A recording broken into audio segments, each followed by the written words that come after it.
Okay, lesson 2.1 is an introduction to complex numbers. Okay, so complex number means that it has an imaginary and a real part.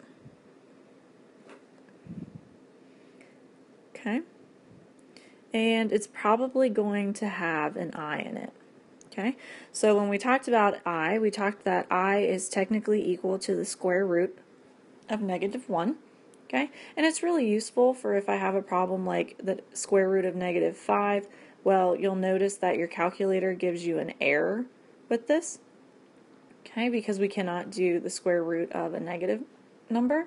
So the I allows us to pull the negative kind of to the outside in a sense. Let me rewrite this for just a second. So it kind of looks like this, -1 times 5. I can separate those two factors. It becomes the -1 times the square root of 5. And then I can rewrite this as I square root 5, and then we can kind of go from there and do some work with it, which we will later this week and next. Okay? But when we have to simplify some of these terms, let's just say I have like I to the 65th power, what I want to know is I want to simplify it, and I want to know what does that equal, and it's going to equal something very simple. Well, when we look at it, if you remember from our notes in class, I to the first power is just I. I squared simplifies to be -1. I cubed simplifies to be -I. And I to the fourth is equal to 1. So when I look at this, these four options are the only options that it can simplify to, because we looked in class and that it starts repeating and circling around. Okay, it's a little bit of a review if you weren't in class there, or if you need a review on that. So the question is, which one of these four options does this 65 break down to? So what we did is we looked at 65 and we divided it by 4. Okay, and what we end up with is we end up with 16. And there's no remainders, it's 0.00. Okay. Oh, nope, I did that wrong. Hold on just a second. Sorry, I did 64 divided by 4. There actually is a remainder here. Okay, it says 16.25. Okay. What does that say? It says here that I have 16 groups of 4. Okay, so there's I to the 4th times I to the 4th times I to the 4th, and I could write them out. There's 16 of them total. Okay, this 0.25 part tells me that there is some i's left over that don't belong in a group of 4. Well, we think about this as quarters. Okay, here's the 0.25. I squared would be 2 i's, so 0.50 for 2 quarters. 3 would be 0.75, and then 4 would be just 0.0. Okay, I'm at a whole dollar again.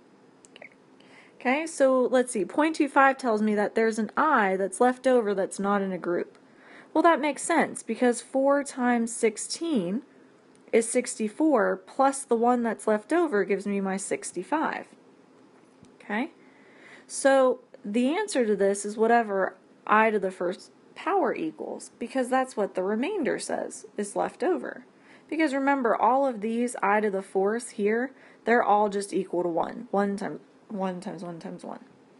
So it looks like I to the 65th power is simply just I. Okay? Now that I've explained that a little bit, let me just go and do one more for you. And this one's going to just be random. I'm not going to do one on your paper. Let's try like I to the, let's see, 25th power. Okay? So what do we do here? We say, okay, there are 25 i's lined up in a row, 25 of them, okay? It's a lot of them. So I'm going to do 25, and I want to put them in groups of 4. So what's 25 divided by 4? 6.25. So what that tells me is that if I counted groups of 4, and this isn't going to be accurate, there's 6 of them. 1, 2, 3, 4, 5, 6, and then there's something left over here. This 0.25 tells me how many are left over, okay? And the leftovers would just be whatever's left over here, okay? My picture is an exact representation, but the 0.25 tells me that there's one left over, okay? That's not in a group together. So this guy would be 6 groups of 4, and I to the fourth, when I put them together, equals 1. So it's 1 times 1 times 1. Okay? 6 times. Okay? And then there's 1 I left over. Well, I is just I.